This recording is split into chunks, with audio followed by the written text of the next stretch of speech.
Hello, welcome to Microfiche Microphone. I'm Micah, and on this channel we look at microfiche from the past, old newspaper articles in the public domain. We look at them with our modern eyes, our modern perspective, and see what we can learn from them.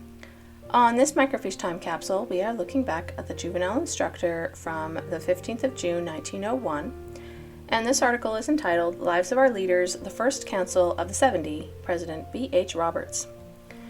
B.H. Roberts is actually a fairly well-known figure in church history. The reason being is he published several books, and so you probably have seen the name somewhere. He published the Comprehensive History of the Church of Jesus Christ of Latter-day Saints. I was about to say the United States. Hello, wake up. But not that one. But yeah, he wrote several books, and it was pretty well known at the time. He worked in kind of like a church history kind of capacity, but he also was famous because he served in the military during World War I. I think he died before World War II. So let's go to the actual article. President Brigham Henry Roberts was born in Warrington, a manufacturing town of Lancashire, England, March 13, 1857. He emigrated with his mother to Utah in 1866. They settled in Davis County. The next year, he was baptized by Elder Seth Dustin at age 10. He worked as a farmhand during boyhood and later for some years in the mining camps in the territory. At 17, he became an apprentice to the blacksmith trade in Centerville, his pleasant place of residence. Well, that's what his father did, yeah? In his early teens, he attended the district schools of Davis counties and finally the Deseret University, where he graduated from the Normal Department in 1878. For some years, he taught school and worked at his trade and finally drifted into journalism, becoming associate and for a time editor-in-chief of the Salt Lake Herald. On March 8, 1877, Brother Richards was ordained to 70 by Elder Nathan T. Porter. He has performed numerous missions, more particularly in the United States, and in 1886-88 labored in the British Isles, spending much of his time an associate editor of the Millennial Star. That doesn't surprise me at all. I mean, he seems to be very gifted with words, yeah? Probably has very good grammar, probably has very good spelling, and he's able to edit then other people's work and show that they, make it look nicer. So I totally believe that that is a talent of his. So it makes sense to me that they set him on the Millennial Star. During his absence in Europe, he was chosen one of the first 7 presidents of the 70 to fill the vacancy caused by the death of Elder Horace S. Eldridge, and was sustained at such at the General Conference of the Church in October 1888. Hang on a second. While he was on his mission? Gosh! I would be speechless. Let's see. How old was he? 31. Yeah? Wow. After his return, he was set apart to this high calling in October 1889, President Lorenzo Snow being mouth. Wow. Imagine being called to something like that while you're on your mission. It's like, yeah, you're doing missionary work, and then it's like, oh, by the way, you were called to the first 7 presidents of the 70. You're like, wait, what? Previous to 1890, Brother Roberts had taken considerable interest in Utah politics, and when in that year the purely local policy of the territory was abandoned and the people of Utah divided on national party lines, Brother Roberts aligned himself with the Democratic Party, and was an active participant in the campaigns of 1892 and 1894. In the latter year, he was elected a member of the Constitutional Convention, which framed the organic law of the state. In the first state election, 1895, he was nominated for representative to Congress on the Democratic ticket, but was defeated with his party. He was, however, elected on the 56th Congress, receiving 35,296 votes to 29,631 for Alma Eldridge, Republican, and 2,878 for Warren Foster, Populist. But the means altogether unconstitutional and unprecedented in the annals of the nation was not permitted to take the seat to which he had been duly elected, to the shame and disgrace of the House of Representatives, who, cowering before popular clamor, robbed the sovereign state of Utah of its representation in the halls of Congress. Oh, gee, author, tell me how you really feel. This is so funny. And it's like unprecedented and horrible, and which is funny because they go through a whole trial period in the next year after this article was written to get Reed Smoot set up in his office that he was elected to. I just think that's so funny. It's like, oh my gosh, it's so terrible. And it's like, geez, like this author seems incredibly biased. This is not at all an impartial article. One of the distinguishing traits of Brother Robert's character is his great personal courage. The manner in which he, single-handed, fought to the attempt to deprive Utah of her constitutional rights by preventing its representative from taking his seat won the admiration of even Utah's most bitter enemies. Okay, so he fought for democracy, yeah? The courage has been manifested many a time and oft in the mission field, and in the defense of his faith when assailed and of his brethren when attacked. No more conspicuous instance, however, of this trait is to be found than in his recovery of the bodies of Elders Gibbs and Berry, who were slain with 2 local brethren by a mob at the Cane Creek Massacre in Tennessee, which took place Sunday, August 10th, 1884. As an example of the youth of what faith, courage, and determination in the right will do, we append the following account of the memorable incident, as he himself modestly tells it. After giving an account of the killing of the 4 brethren and the wounding of the mother of 2 of them, and of the threats that were made of what would further be done if any of the Mormon elders were found in that region, he continues. You know, it's interesting that they mention this is called a modest account. Like, it's B.H. Roberts. Like, was it a modest account? Because he kind of liked to write, you know. It could have been a touch on the flowery side even. Let's find out. Word was now wired to the writer, who was then in Chattanooga. We sent at once to Elder John Morgan, president of the mission, for means to convey the bodies home. But wishing to lose no time in getting the bodies to their friends, we presented the case to Mr. B. Moses, a merchant tailor of Chattanooga, and that gentleman kindly came to our assistance by going our secretary for 2 metallic caskets, which cost $200, and loaned us $100 in cash. Well, that was nice of him. That's pretty expensive. I mean, you know, compared to today, like, geez. Subsequently, he lent us $200 more, as the means sent for did not reach us by the time we had the remains of the elders ready to send home, though it was wired to us within an hour after it was known that we needed it. The kindness of Mr. Moses will long be remembered. Well, I think that that's appropriate, don't you think? I mean, somebody does you a kindness and really helps you out when you really need it, like, absolutely acknowledge them. We met with Elders W.H. Jones and J.G. Kimball. I don't know who W.H. Jones is. J.G. Kimball is clear to me. That's J. Golden Kimball. Some people recognize the name. He was also in the Presidency of the 70s. And learning from them particulars of the massacre and the feeling of the people, we considered it proper to see the state authorities and inquire if they could and would assist us in any manner. We went to Nashville, but the governor was absent from the city on an electioneering tour, he being a candidate for the re-election. We had an interview with the adjutant general, but he was of the opinion that nothing could be done until it was known that the officials of Lewis County refused to act. Being satisfied that they would remain inactive, we determined to take steps to secure the bodies at any rate. The adjutant general gave us a letter to the sheriff of Lewis County, suggesting to him the idea of accompanying us to get the bodies of our brethren. This was of no service to us, as when we called at his residence he was not at home. It was thought best for the elders Jones and Thompson to remain in Nashville, where they would be out of danger. Elder Kimball and myself went to Columbia, to which point we had shipped the caskets. From here we took livery and conveyed the caskets near Shady Grove, Hickman County, where there was a branch of the church. Okay, here Brothers Emmons and Robbins Church. Okay, fitted up 2 teams and wagons, and Brothers Henry Harlow, William Church, and a young man by the name of Robert Coleman consented to accompany me to Cane Creek after the remains of the elders. Before starting, I had Elder Kimball clip off my beard and mustache, donned an old suit of clothes, smeared my face and hands with dirt, assumed a rough character, and going through cornfields and woods, joined my 3 companions on the road. Elder Kimball parted with me at Shady Grove to go to Chattanooga to make further arrangements for conveying the bodies home. We drove 30 miles, which brought us to Mr. Garrett's about 5 o'clock in the evening. He was upon the alert, and on our arrival was ready to go to the graves and assist us in getting the bodies. 2 or 3 of his neighbors went with us, taking Mr. Garrett's side. I told him who I was. He was very much surprised to think he had shaken hands with me, and yet had not recognized me, and as he had known me for well over several years. He was more than glad to see me. I pass over the sad scene of taking up the bodies and placing them in the caskets, and will say nothing of the struggle it required to keep up my assumed character and still the emotions that swelled my heart. The saddest moments of my life were when we moved from the spot where the elders had been buried. As we passed Brother Condor's house, we saw the grief-stricken father chopping some wood, and we thought of the bereaved mother lying wounded in the house, where only a few days before she had seen her sons murdered. I looked back to the little graveyard we had just left, and a few of the saints were standing close together, looking after us, while the shades of night were gathering around us.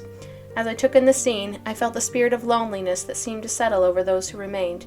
The natural impulse was to stop the teams, throw off my disguise, and speak a few comforting words to the saints, and administer to Sister Condor, but it was not wisdom to take such a course. Sister Condor was doing very well, and the excitement of seeing me might produce more injury than good. Besides, the enemy was still on the alert, though I felt that I would give the whole world to speak to those saints and comfort their hearts with words of counsel. Daylight the next morning found us hitched up and on our way to Carpenter's Station, which is some 24 miles from Mr. Garrett's house, where we had stayed the night.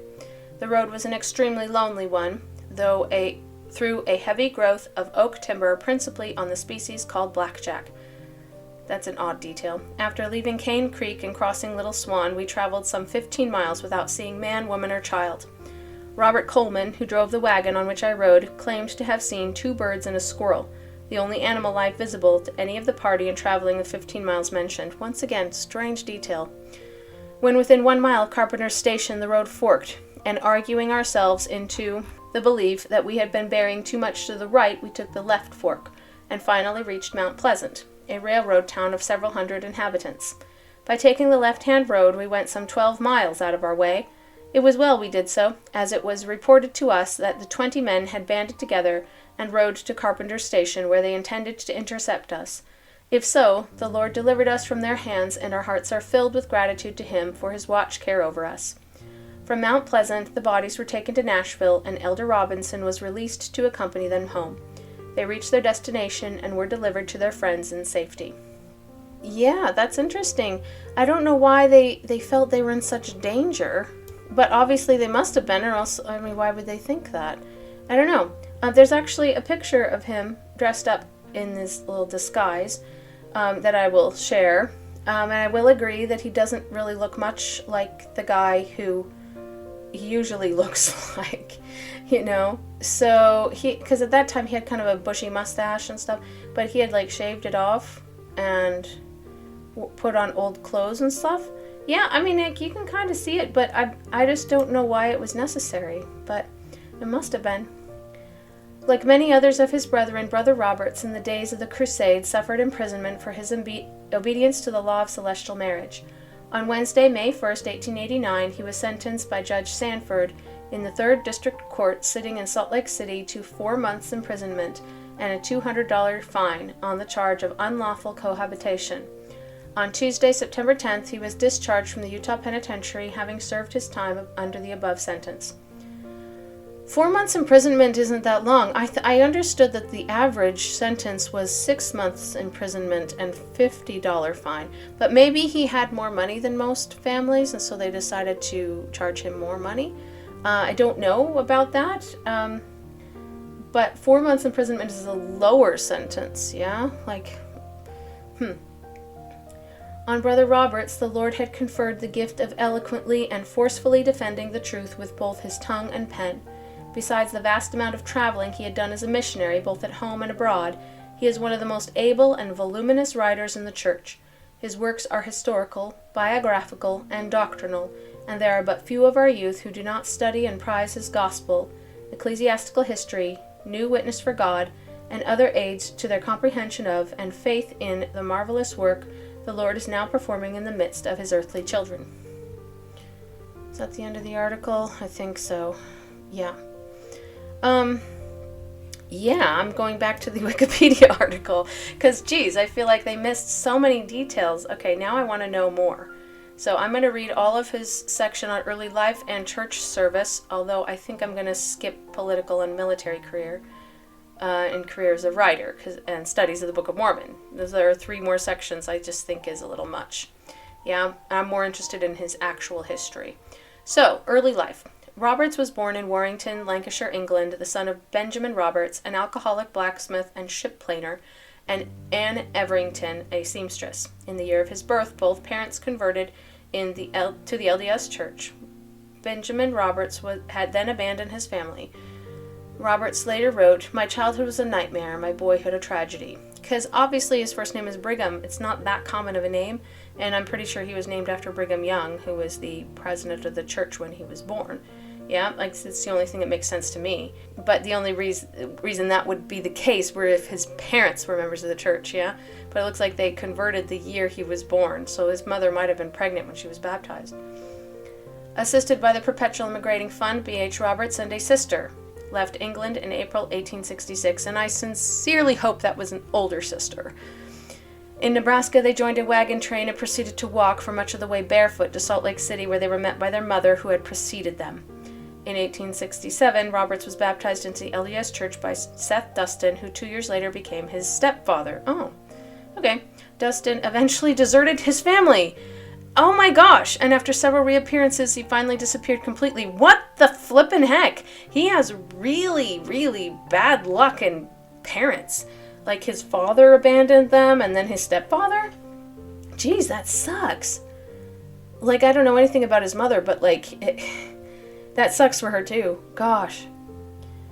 Anne Dustin was granted a divorce in 1884. 1884. That's a lot longer afterwards. I wonder how long she was alone with her kids. Gosh, before that happened. Upon coming to Utah Territory, Robert settled in Bountiful, which he always, from then on, considered his home. Alright, that's fair enough. Roberts became a minor and participated in the gambling and drinking typical of that time and place. Really? I did not expect that. He was once disciplined by a Salt Lake bishop who warned him that alcohol would not only beat him to his knees, but to his elbows and chin. But Roberts eventually learned to read. Now he learns to read now that he's an adult? How did he not know that before? And after a series of menial jobs, was apprenticed to a blacksmith while attending school. He then became a voracious reader, devouring books of history, science, and philosophy, especially the Book of Mormon and other Mormon religious texts.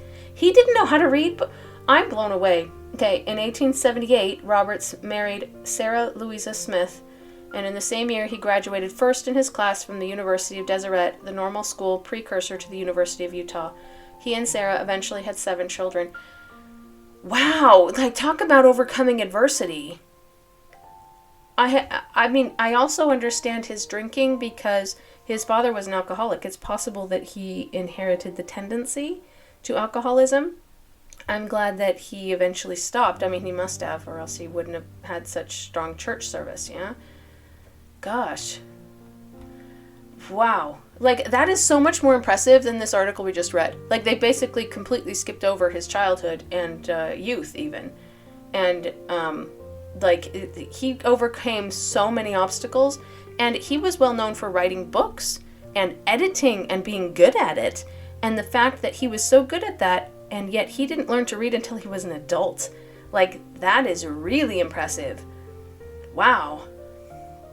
After graduation and the birth of his first child, Roberts was ordained to 70 in his local church branch and taught school to support his family. He went from blacksmith to teacher. The LDS Church sent him on a mission to Iowa and Nebraska, but because the cold weather was hard on his health, he was transferred to Tennessee in December of 1880. There he rose to prominence as the president of the Tennessee Conference of the Southern States Mission. They didn't mention this either. I'm feeling totally robbed. This article, the historical one, was kind of crappy. Yeah? Usually they're better than this, besides vastly showing their own prejudices. On August 10, 1884, a mob in the small community of Cane Creek murdered 2 Mormon missionaries and 2 members of the Mormon congregation. See, I actually find that much easier to understand. Like, they put it like that, then I understand why he wanted to go retrieve the bodies of the missionaries, because he was mission president. Well, president of the, section of the mission, part of the mission. One of the latter had killed a member of the mob before he was in turn slain. At some personal risk, Roberts disguised himself as a tramp and recovered the bodies of the 2 missionaries for their families in Utah Territory.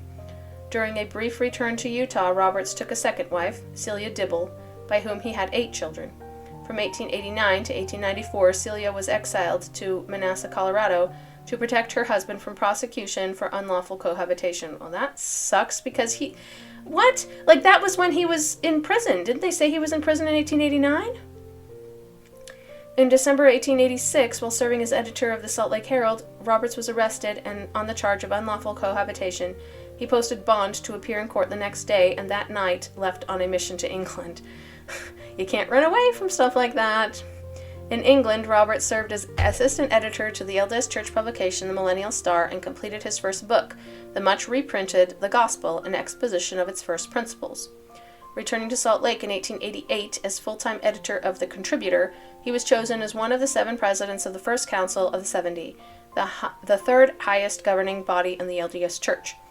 Tiring of evading federal authorities, Roberts surrendered in April 1889 and pleaded guilty to the charge of unlawful cohabitation.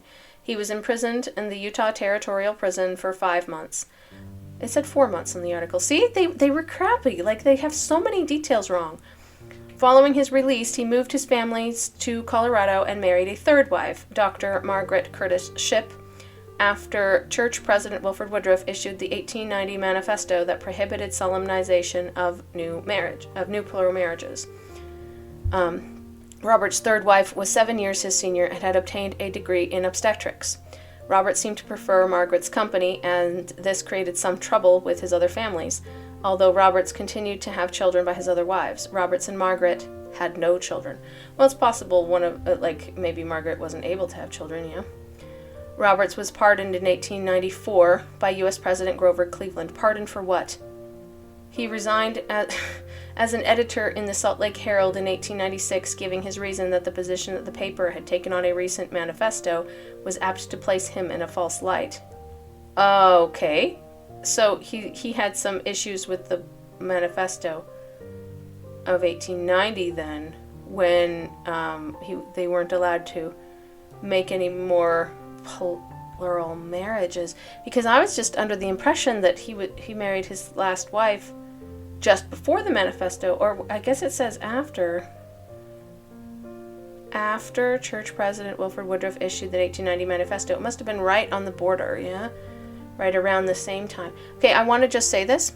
He's not the only one. There were lots of prominent members of the church who continued to marry plural wives after the manifesto, and that they took to mean plural marriages made under the jurisdiction of the United States, and so they felt justified in creating more plural marriages outside of the United States, so either in Mexico or in international waters, for example, on boats and stuff.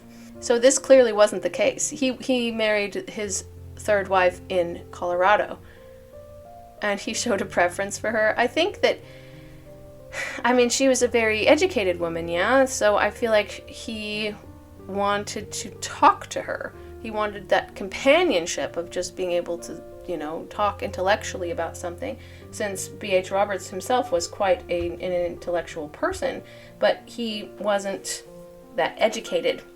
So I think that maybe he wanted to learn what she had learned in her education and allow her to kind of influence him in that way. That's interesting, though. I'm absolutely fascinated, but none of this was mentioned in this stupid article. Now I'm mad at that stupid article. Most of the articles are much, much better about their facts. This one is just crap. I don't know who wrote it, but whoever it was didn't do their due diligence. Alright, and now I will briefly mention his writing. He helped establish the Improvement era, and he wrote a 6-volume History of the Church of Jesus Christ of Latter-day Saints. It says, unfortunately, Roberts continued the confusing structure of the original, where various documents were spliced together and inaccurately attributed to Joseph Smith. Well, I can't say anything to that. I'm not a historian. I don't know all the details. He has served as assistant church historian from 1902 until 1933. He wrote a novel, Corianton, published serially in The Contributor, and based on the story of Corianton, the son of Alma, as told in the Book of Mormon. Interesting. Though melodramatic and overly didactic, the novel has also been regarded as providing deep and useful portrayals of some of the characters. It was later adapted, along with Julia A. MacDonald's A Ship of Haggoth, into a play of Orestes Utah Bean, and it was the inspiration for the 1931 film Corianton, A Story of Unholy Love. Interesting. I'd never heard of this, so if you have, let me know, because that's really interesting. Robert's most important work was a comprehensive treatment of Mormon history, which he began in 1909 as a series of monthly articles for a non-Mormon magazine. Roberts repeatedly and for many years unsuccessfully asked church leaders to republish the articles as a multi-volume set, and finally in 1930 the church agreed to publish it during its centennial celebration. The sixth volume, Comprehensive History of the Church of Jesus Christ of Latter-day Saints, Century 1. 3,459 pages, covered for the first time many late 19th and early 20th century developments. Further, although its viewpoint was unabashedly Mormon, Roberts disdained faith-promoting myths, and was a partisan and not an unquestioning apologist. I actually have that series, and it's really big. So, Roberts frequently took a broader view on the place of the LDS Church in the heavenly scheme of things, and then did some of his colleagues. In 1902, he told the Saints that while the Church of Jesus Christ of Latter-day Saints is given a prominent part in this great drama of the last days, it is not the only force, nor the only means that the Lord has employed to bring to pass those things of which his prophets in ancient times have testified. Robert's theology included belief in the modern liberal doctrine of man and the optimism of the 19th century, and it required a bold, rebellious, and spacious mind to grasp its full implication. Roberts hoped that the church would publish his most elaborate theological treatise, The Truth, the Way, and the Life, but his attempt to use contemporary scientific theory to bolster Mormon doctrine led, in 1930, to a conflict with the Mormon apostle Joseph Fielding Smith, who had been influenced by the writings of young earth creationist George McCready Price. Smith publicly opposed Roberts' quasi-evolutionary views in defense to a literal reading of both the Bible and the Latter-day Saints scriptures. The controversy was debated before the Quorum of the 12, and it declared a draw. Neither the existence nor the non-existence of pre-Adamites would constitute church doctrine. The Way, the Truth, the Life was not published until 1994. And now I want to read it. Oh my gosh! That's so funny! Oh, I'll bet it's really good, actually. Oh, that sucks that there ended up being like a political aspect to it. They're both theories, you know? I think that it's fine to publish theories as long as you mention that they are theories and they're not, truth, doctrine from heaven.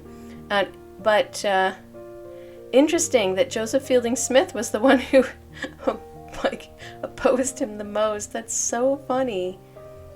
Regardless of his ultimate religious beliefs, most scholars would accept the judgment of Brigham Madsen that Roberts possessed a deeply embedded integrity and, above all, fearless willingness to follow wherever his reason led him. He could be abrasive in his defense of stubbornly held beliefs, but he had the capacity to change his views when confronted with new and persuasive evidence. To Leonard J. Arrington, Roberts was the intellectual leader of the Mormon people in the era of Mormonism's finest intellectual attainment. Okay. That's really high praise, but I think it's a bit overdone. But hey, it's fine. Yeah, I think that he was a really interesting person. So, I'm really sad that this article was so terrible on him. I will come back to him for sure, because I feel like this article isn't very in depth, and I feel like there is definitely potential out there to go into more depth in a lot of different areas. So I will look for another article about him in another time. I would say that B.H. Roberts was clearly a very strong personality, and he started going off in kind of a random direction, and I don't feel like he was very well supported. Oh, I do want to mention one more thing, and I feel like, I skipped over it before. There were some things about politics and military career, but it was really well known that he served in the military in World War I. So the governor of Utah had appointed Roberts a chaplain in the Utah National Guard. In 1917, when the United States declared war on Germany, Roberts volunteered to serve as U.S. Army chaplain. The age limit of 40 was waived. Roberts was then 60, and Roberts became chaplain to the 145th Field Artillery, which arrived in France in September 1918, but did not see action before the armistice was signed in November. But the fact that he was even in Europe on the front, I think, was very impressive. Like, he was 60 years old and he volunteered. He just wanted to do good, wanted to make a difference. So I do respect him a lot for that as well. And I think it's crazy as well that he had diabetes, which is super common, as you know, but that he was one of the first people ever treated with insulin. Yeah, like that's a good thing to use. Gosh. He was treated with the relatively new drug insulin, yeah. After collapsing at a conference. And I would love to read that conference, the minutes of the conference, 1923. I wonder if they mention that he had collapsed, you know, if they mention it or not. Okay, let's just do this. Alexa, when was the first time that insulin was used to treat diabetes? According to an Alexa Answers contributor, on January 11, 1922, wow. Insulin was first used to treat diabetes. January 1922, and this happened in 1923. So he was literally one of the first people ever treated for his diabetes with insulin. So I'm glad. I mean, obviously, insulin is absolutely what you should use to treat diabetes. So I'm glad that they did. I think that I feel like he was somebody who was very true to his beliefs, and he fought very hard for his beliefs as well. And even if they clashed with the official church beliefs, yeah, that he was still willing to stand up and say, this is what I think is right. And that's why he didn't always get along with everybody, you know? So I'm sure that some people found him very abrasive, but I think he was just a very straightforward kind of person, and just not unwilling to cater to everybody else, and, you know, true to himself. That's a good way to put it. Wow, and really interested in history. Very intellectually curious, I would say. Anyways, wow, that was really interesting to me, but Wikipedia was so much better than this article. And I feel bad about that because most of these articles have been really good, and this one just wasn't. Anyways, I hope you enjoyed that as well as I did. Let me know in the comments below what you think of Brigham H. Roberts, and if you were familiar with any of these stories beforehand. Anyways, if you liked the video, please give it a like and subscribe to the channel, and I hope to see you in the next video.